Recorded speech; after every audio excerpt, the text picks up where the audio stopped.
Nektari Gjomas.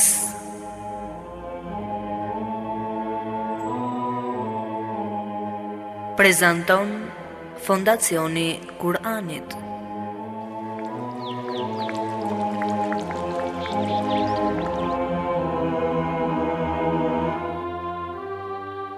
Gjumaja, dita më e bukur e javës. Gjumaja, simboli unitetit të muslimanëve. Gjumaja, koha e të shkuarit më pranë Allahut. Gjumaja, lulishte me lule të shumta e të ndryshme, me të cilat zbukurohet shpirti. Eja një çdo të gjuma të shëtisim me kopshtin e mbushur me dije dhe të mbledhim bashkë nektarin e luleve të saj e të kënaqemi me to. Çdo ditë të gjuma jemi me ju nëpërmjet emisionit Nektari Gjumas. Bismillahirrahmanirrahim. Me emrin e Allahut, të gjithëmëshirshmit, mëshirëmadhit. Përshëndetje të dashur shikues dhe dëgjues të nderuar të radio televizionit online Drita e Kuranit. Falëndërime dhe lavdrimet tona dedikojmë Allahut të madhëruar, atij i cili është një dhe i vetëm. As ka lindur kënd, as nuk është i lindur prej kujt, dhe askush në gjithësi nuk është i barabartë me Allahun. Paqja, bekimet dhe mëshira e Allahut qoftë mbi mëshirën e botëve, mbi profetin Muhammed, mbi familjen e tij të pastër, mbi shokët e tij të zgjedhur dhe mbi të gjithë pasuesit të rrugës së tij deri ditën e fundit. Paqja, bekimet dhe mëshira e Allahut qoftë mbi të gjithë të dërguarit e tij që qoftë i lavdëruar. Shikues dhe dëgjues të nderuar, ju përshëndes me përshëndetjen e bukur të Islamit, përshëndetjen e paqes, assalamu alaikum wa rahmatullahi wa barakatuhu. Paqja, begatia dhe mëshira e Allahut qoftë mbi ju. Do ta hapim sot nektarin e gjumas me adhurimi me sinqeritet. Allahu i madhëruar thot në Kur'an, Bismillahirrahmanirrahim. Prandaj, të adhuroja Allahun në sinqeritet në adhurimin që bën për atë. Sure Zumer, ajeti 2. Adhurimi duhet jetë vetëm për Allahun e lartësuar, sepse, siç e pam nga ajeti 2 i sure Zumer, i cili thekson se, prandaj, të adhuroja Allahun, dhe ky është urdhër për të adhuruar vetëm Allahun, e më pas fraza vijuese në këtë ajet thot, me sinqeritet në adhurimin që bën për atë. Kjo pjesë e ajetit shpjegon se adhurimi patjetër duhet të jetë i pastër e sinqert, vetëm për Allahun e madhëruar dhe largimi plot prej çdo forme idhujtarie e hipokrizie. Shikues dhe dëgjues të nderuar, ky ajet përfshin të gjitha punët materiale e morale të njeriut. Prandaj, robët e Allahut kanë për detyrë të jenë të pastër e të sinqert gjatë gjithë jetës së tyre ndaj Allahut të madhëruar. Gjithashtu ata kanë detyrë ta mbajnë të pastër mjedisjen e tyre, të punës dhe rrethin e bisedave të tyre, për çdo gjëje që vjen ndesh me urdhrat e Zotit të madhëruar. Duhet që njeriu vazhdimisht të mbajë të mendje Allahun, të ketë dashuri të madhe për Allahun. Prandaj robët e Allahut do të flasin për Allahun, të punojnë po për Allahun dhe gjithmonë kanë detyrë të ecin në rrugën në të cilën fitohet kënaqësia e Zotit të madhëruar. Ky është sinqeriteti në fe e në adhurim. Ajeti i 3 i surës Zumer e thekson edhe një herë çështjen e adhurimit të sinqert dhe frazën e tij të parë. Ky ajet thot: bëni kujdes, adhurimi i sinqert bëhet vetëm për Allahun. Kjo na bën të kuptojmë se krijuesi fuqi plot pranon vetëm adhurimin e sinqert, pranon vetëm dorëzimin e plotë ndaj tij pas një kusht. Ai nuk pranon punë në të cilat ka hipokrizi ose idhujtari. Gjithashtu Allahu nuk pranon as përzierjen e ligjeve të tij me ligjet e vëna prej njerëzve.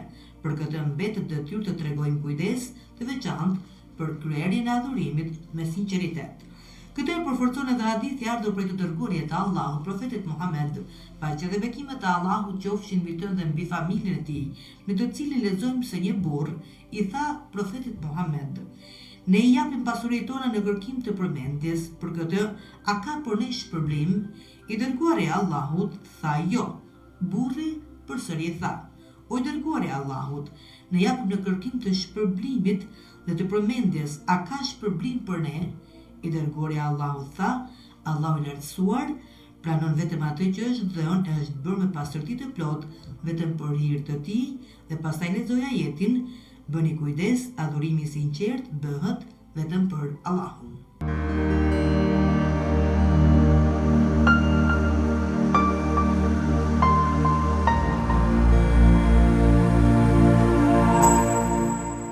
Shikues dhe dëgjues të nderuar, do të vijojmë tashmë në pjesën e Kuranit të përzgjedhur për ditën e sotme. Unë sot jam dalur tek sura Xhum'a dhe kam sjellë atë të plot. Ju uroj të gjithë dhe shikim të këndshëm së bashku. Me emrin e Allahut, të gjithë mëshirshmit, mëshirëplotit. Allahu ne përlevdon gjithçka që gjendet në qej dhe në tokë. Ai është sunduesi, i shenjti, i pastër nga çdo emet, i plot fuqishmi dhe i urti. Është ai që usolli analfabeteve një të dërguar nga xhiri i tyre për të lezuar atyre shpalljet e tij, për t'i pastruar e për të mësuar librin dhe urtësinë, ndonse ata më parë ishin vërtet në humbje të plot. Ai do ta dërgojë atë edhe tek të tjerë musliman nga ata, të cilët ende nuk u janë bashkuar. Ai është i plot fuqishmi dhe i urti. Ku është dhuntia e Allahut, ai ja jep atë kujt të dojë.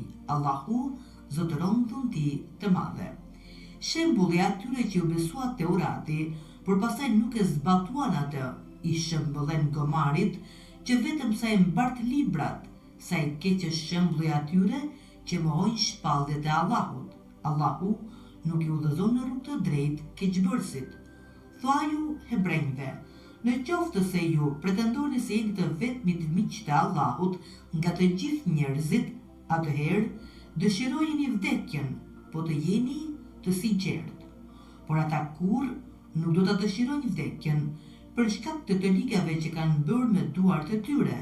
Allahu i një mirë keqbërësit. Thuaj: vdekja prej së cilës po ikni do t'ju arrijë. Pastaj ju do të ktheheni tek ai, i cili e di të padukshmen dhe të dukshmen, dhe ai do t'ju njoftojë për atë që keni bërë. O besimtar, kur të thirrni për të falur namazin e xumas në ditën e premte, nxitoni për ta përmendur Allahun dhe ndaleni tregtinë. Kjo, që ta dini, është më mirë për ju. Dhe kur të përfundoni namazin, atëherë shpërndahuni nëpër tokë. Kërkoni nga mirësitë e Allahut dhe përmendeni sa më shumë Allahun në mënyrë që të shpëtoni. Mirë po, sa herë që ata shohin ndonjë tregti ose lojë, shkojnë tek ajo e të lënë ty në këmbë. Thuaj: ajo që është tek Allahu është më mirë nga argëtimi, nga tregtia. Allahu është dhuruesi me bujar. Shikues dhe dëgjues të nderuar, ky është përkthimi të gjithë surës El Xhum'a.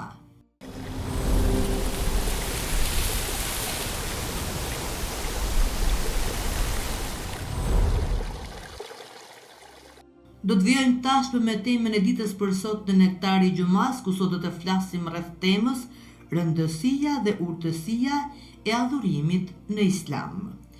Falëndrimet i takojnë Allahut të madhëruar, i cili na krijoi dhe përsosi krijimin ton, na furnizon në çdo moment, dhe pse me gabimet e mëkatet tona nuk e meritojmë, ndërkohë mirësitë e Allahut tek ne janë aq shumë sa s'mundemi kurrë t'i numërojmë ato. Allahu i madhëruar nuk e krijoi njeriu pa qëllim, por e krijoi atë që të njohë Zotin e vet, ta falënderojë e ta adhurojë atë. Allahu i lartësuar në Kuranin famëlar thot: unë nuk i krijova xhindët dhe njerëzit për gjë tjetër, vetëm që të më adhurojnë mua. Sura Dhariyat, ajeti 56. Në qoftë se dikuj do të na bënte një nder, do të na ndihmonte në një punë apo do të na gjente pranë në problemet dhe ngushticat e jetës sonë të përditshme, do të ishte mos mirënjohje, po të mos e falënderonim atë. Ndërsa fisnikëria e vërtet do të ishte atëherë kur të mundoheshim t'ia shpërblenim. Po me atë që na krijoi, na përsosi, na furnizoi, a nuk duhet të jemi gjithmonë mirënjohës? Allahu na dha jetën, arsyen, shqisat e mirësitë të vazhdueshme brenda dhe jashtë vetes sonë, si dhe na dalloi nga kafshët e na lartësoi ndaj shumë prej krijesave të tjera.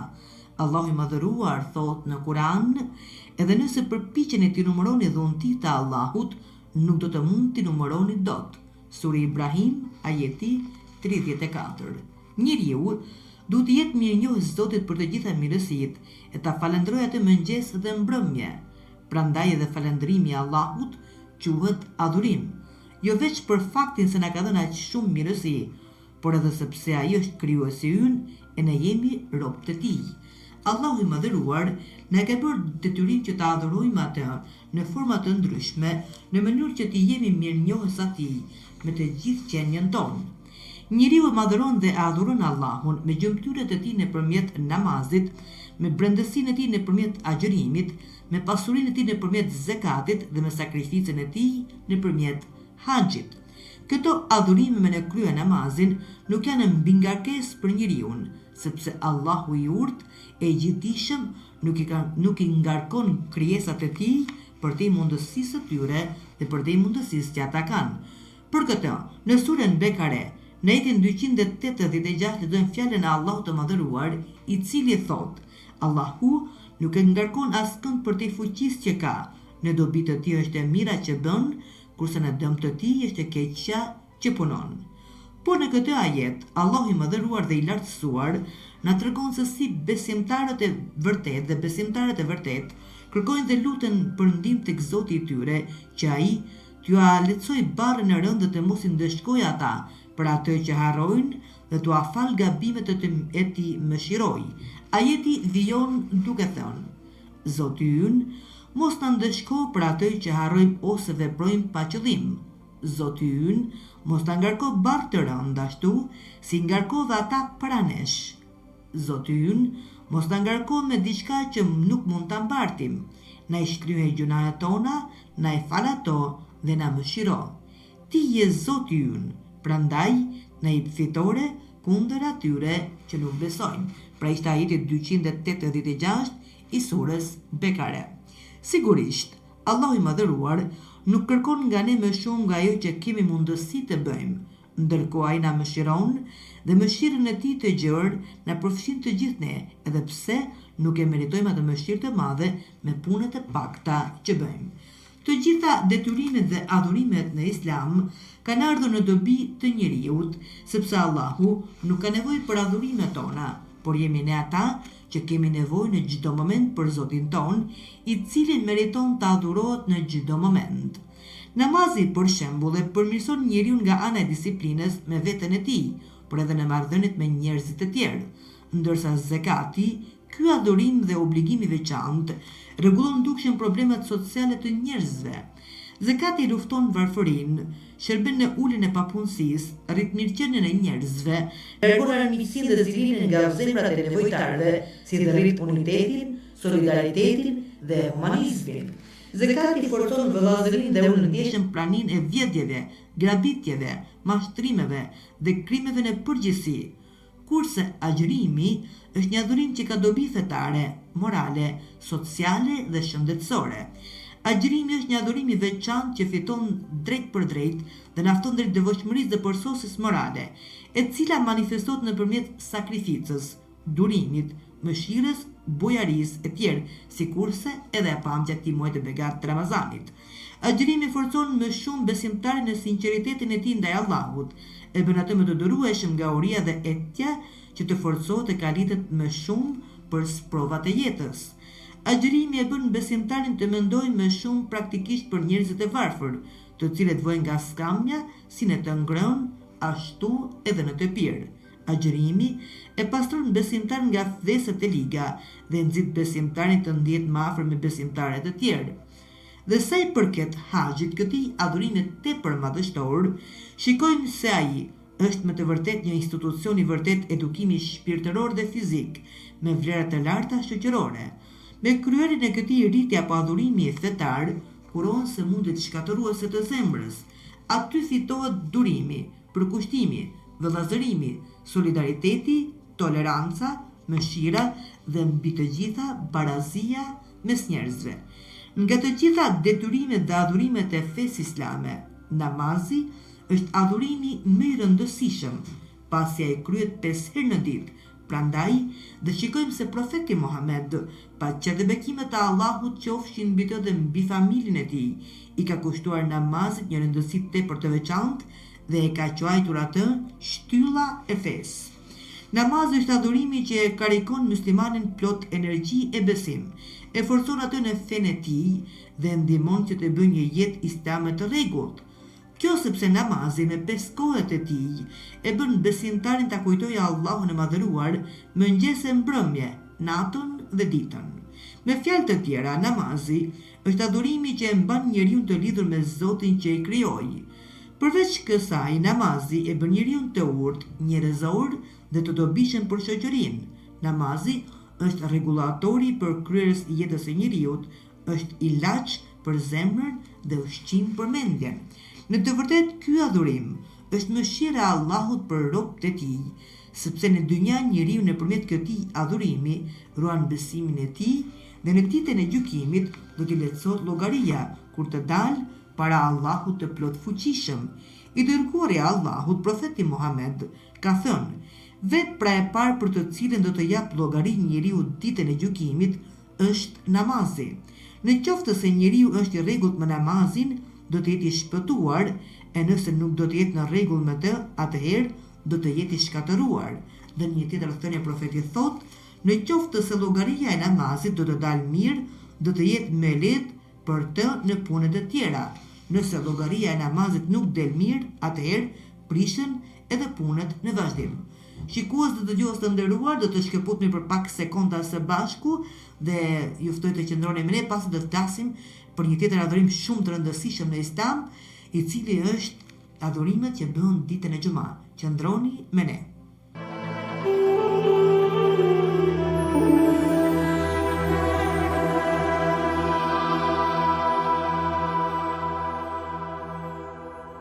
Shikues të dëgjues të nderuar, me që po flasim për adhurimet dhe rëndësinë e urtësisë që mbartin ato në vetvete, do të fokusohemi tani më te një tjetër adhurim i rëndësishëm, siç është ai i ditës së Xumë. Por për këtë do të flasim pra për adhurimet e ditës së Xumë, të cilat dita e Xumë është cilësuar si dita më e mirë edhe në xhennet. Allahu i mëdhëruar ka përcaktuar një adhurim specifik për këtë ditë, duke e bërë të ditur në Kuranin Kerim, në të cilin ka emërtuar edhe një sure me emrin e kësaj dite, sure El Jumu'a, dhe në ajetin 90 të saj thotë: "O besimtar, kur të thirrni për të falur namazin e Xumës në ditën e premte, pra në ditën e Xumë, nxitoni për ta përmendur Allahun dhe pezulloni tregtin. Kjo, që ta dini, është më mirë për ju.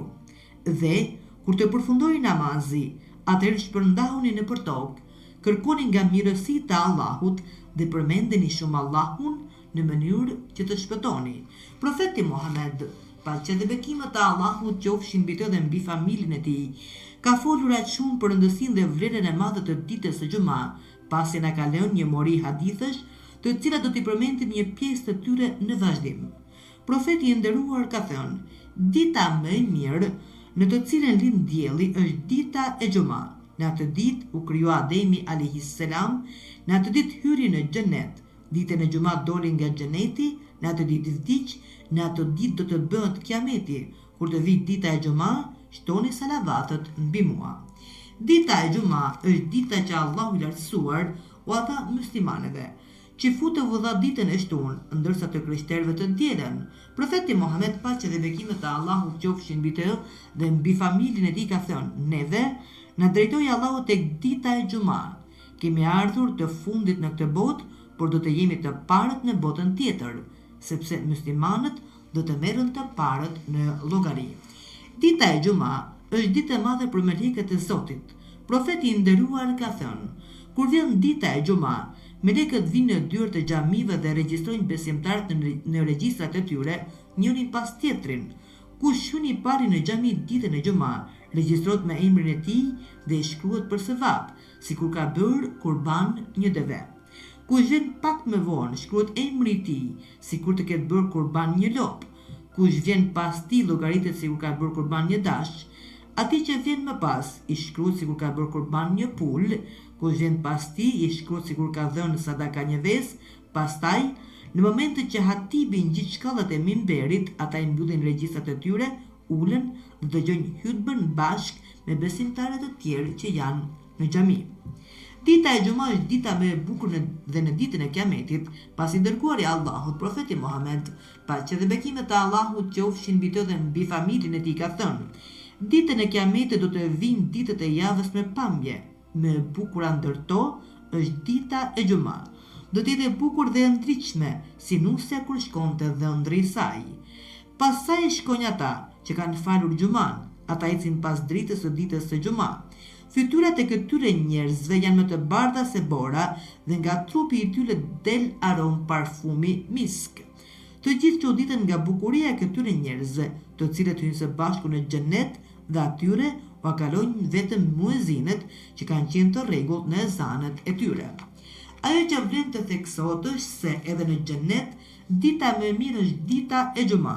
Allahu i lartësuar thot në Kur'an: aty do të kenë çfarë të duan, ndërsa tek ne ka edhe më shumë. Sura Kaf, ajeti 35. E pyetën profetin Muhammed, paqja dhe bekimet e Allahut qofshin mbi të dhe mbi familjen e tij, se o profeti i Zotit, çfarë është ajo që është më tepër? Profeti i nderuar tha: është dita e Xhuma, sepse në atë ditë del madhështia dhe bukuria e Allahut të lartësuar, dhe ajeti vijon më tepër, ne mjaftohemi me kaq.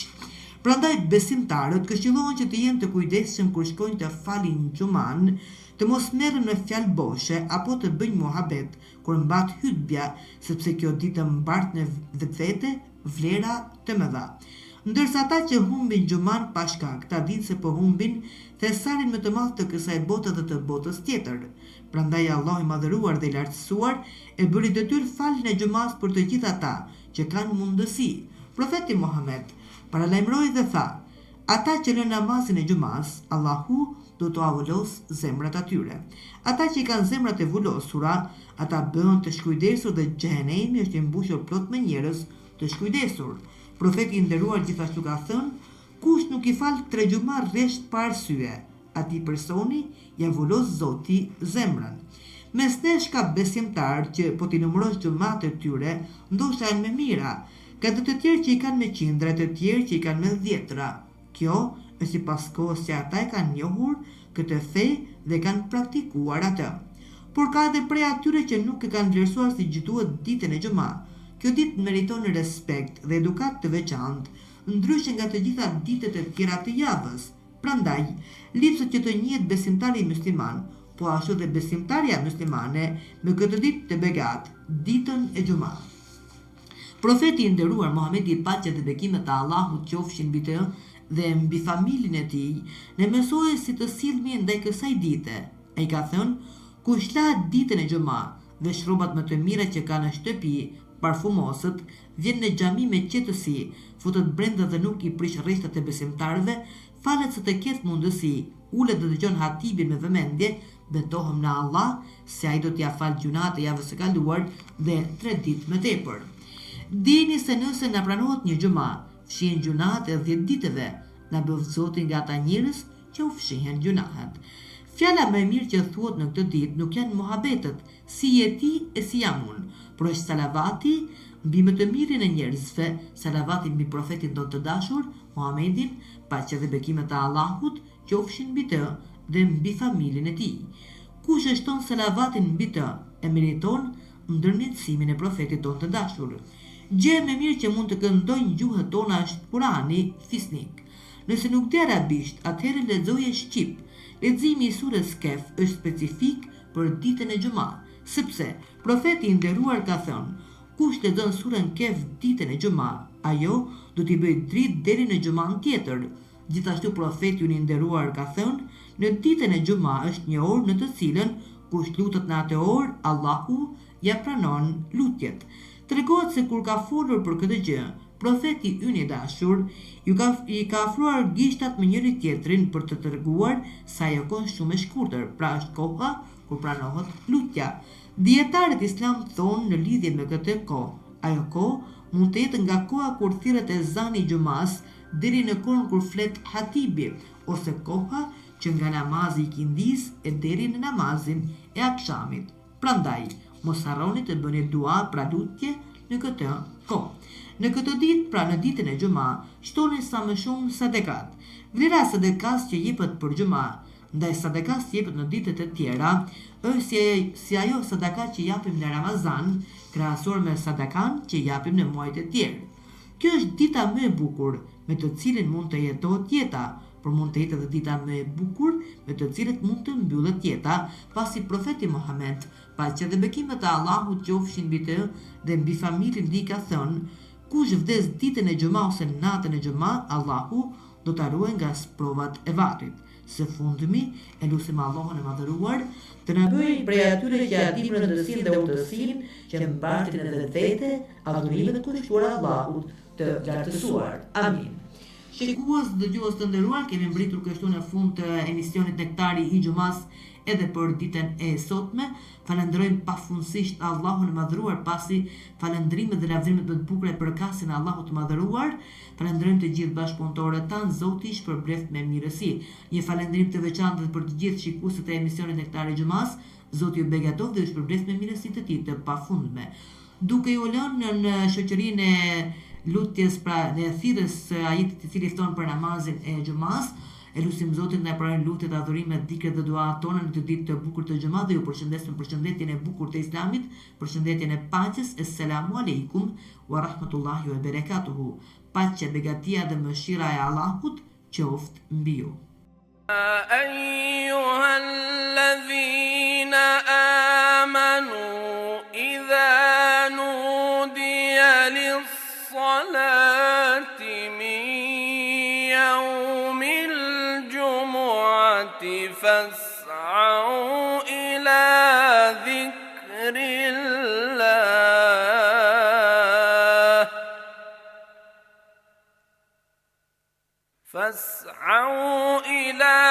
ذكر الله وذروا البيع ذلكم خير لكم إن كنتم تعلمون.